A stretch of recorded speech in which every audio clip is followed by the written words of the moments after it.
மாணவர்களே, இன்று பொருளியல் 9ஆம் வகுப்பு பாடம் 2 இந்தியா மற்றும் தமிழ்நாட்டில் வேலைவாய்ப்பு என்ற பாடத்திற்கு நம்ம 1 மார்க் 2 மார்க் குறிக்கலாம். வாங்க வீடியோக்குள்ளே. ஃபஸ்ட்டு பார்த்தீங்கன்னா 1ஆவதுக்கு ஆப்ஷன் ஆ சரியான விடை, 2க்கு ஆப்ஷன் ஆ சரியான விடை, அடுத்தது 3க்கு பார்த்தீங்கன்னா ஆப்ஷன் ஆ சரியான விடை, 4க்கு ஆப்ஷன் ஆ சரியான விடை, 5க்கு ஆப்ஷன் இ சரியான விடை, 6க்கு ஆப்ஷன் இ சரியானது, 7க்கு பார்த்தீங்கன்னா ஆப்ஷன் இ சரியானது, அடுத்ததாக பார்த்தீங்கன்னா 8க்கு கீழே இருக்குது பாருங்கள், இங்கே ஆப்ஷன் ஆ சரியானது, 9க்கு பார்த்தீங்கன்னா ஆப்ஷன் இ சரியானது, 10க்கு ஆப்ஷன் ஆ சரியானது, 11க்கு ஆப்ஷன் ஆ சரியானது, 12க்கு பார்த்தீங்கன்னா ஆப்ஷன் இ சரியானது, 13க்கு ஆப்ஷன் ஆ சரியானது, 14க்கு பார்த்தீங்கன்னா ஆப்ஷன் ஆ சரியான விடை, அடுத்ததாக 15க்கு ஆப்ஷன் ஆ சரியான விடை, அடுத்தது 16க்கு ஆப்ஷன் ஆ சரியானது. அடுத்ததாக கோடிக்கிடங்களை நிரப்புக. டேஷ் துறையில் வேலைவாய்ப்புகள் நிலையான மற்றும் முறையானவை அல்ல, ஒழுங்கமைக்கப்படாத. அடுத்து பொருளாதார நடவடிக்கைகள் டேஷ் மற்றும் டேஷ் துறைகளாக வகைப்படுத்தப்படுகிறது, பொது மற்றும் தனியார் துறைகளாக. அடுத்து டேஷ் 3 டேஷ் எப்போதும் இந்தியாவின் வளர்ச்சிக் கொள்கையில் ஒரு முக்கிய உறுப்பாக இடம்பெற்றுள்ளது, வேலை வாய்ப்பு.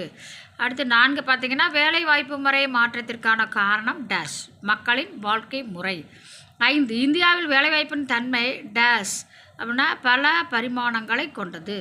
அடுத்து டேஷின் பொருளாதாரம் என்பது நாட்டு மக்களின் எண்ணிக்கை, உழைக்கும் மற்றும் உழைக்கும் திறன் பெற்றவர்களை குறிக்கும், அதுக்கு பார்த்திங்கன்னா உழைப்போர் குழு.